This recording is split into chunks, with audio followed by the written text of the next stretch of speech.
Hi, good morning guys. Nick here with Kai's Inc. and we're in the dark room. Wanted to document the process that we use for cleaning our eco rinse.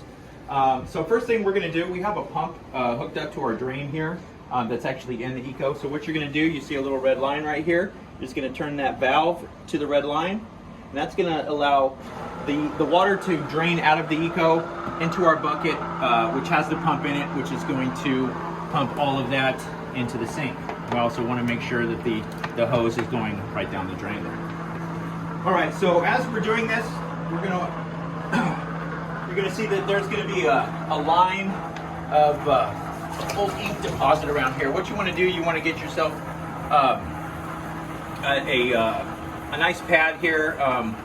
Today I'm using this green one, and you're just gonna go along and scrub all of this business off here. You want to get all of the sides as well as underneath the rails and back up underneath here as well, because it will accumulate. Once you get that all scrubbed off, what we're going to do is we're going to attack the bottom, and because you can see here that a little bit has been moved, so there is quite a lot down there that needs to be cleaned off. So once it drains a little bit more, we'll come back and we'll show that process. All right, so we have a good majority of the front of it cleaned. Now we're going to want to move the carriage so we can get back behind there. How are you going to do that? Come over to the interface here. You'll see carriage left, carriage right. We're just going to hold down the carriage left button and move it out, allowing us to get back there behind it. Make sure that where you're trying to move it, you have your stop. So we're going to move our stop over.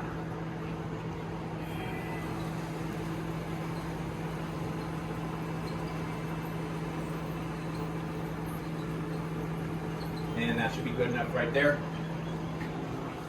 All right, we're back. So we got the entire sides of it clean back behind there, and now we're going to clean the bottom here. So what you're going to want to do, grab your scrubber, and you want to start from a corner and just work the entire bottom. And we've already worked the bottom out on this side and moved the carriage back. So we're just going to want to scrub all this stuff that comes off. And you don't really even need to scrub it because it's pretty loose down there. So you're just kind of breaking it off the bottom. You're just moving it around. You'll see it start to break up and floating all around down there. So you want to make sure that you get all the sides all the way back into the corners. And I know it's kind of mucky to see down there right now, but as it drains, you'll be able to see a little bit better if you had missed any parts like that. But yeah, it's just going to continue to drain. And we'll be back with the next process. Hi guys, and we're back. So we're going to go over the last process here. So you can see all the water's drained out. We have a lot of muck in there. What you're going to do is just grab your hose. Hose is typically just hanging right here on the side. And we're just going to go through and hit it with some water. See, we can put on the jet if you got some. Now you can see where the water line was. We have a little bit of muck down there still, especially on this side. So we can just grab our scrubby, hit that a little bit.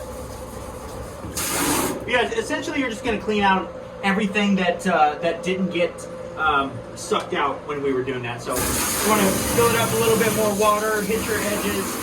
One thing I like to do is hit this filter down here. You want to make sure that filter is nice and clean because that's going to filter out everything. It's going to give you a nice clean result on your screens when they wash off. And then just kind of work it all down. Work it all down towards the hole, which is right down here. That's where everything's going to suck right out of. So as soon as you get that completely clear, what you're going to want to do is come over to your interface.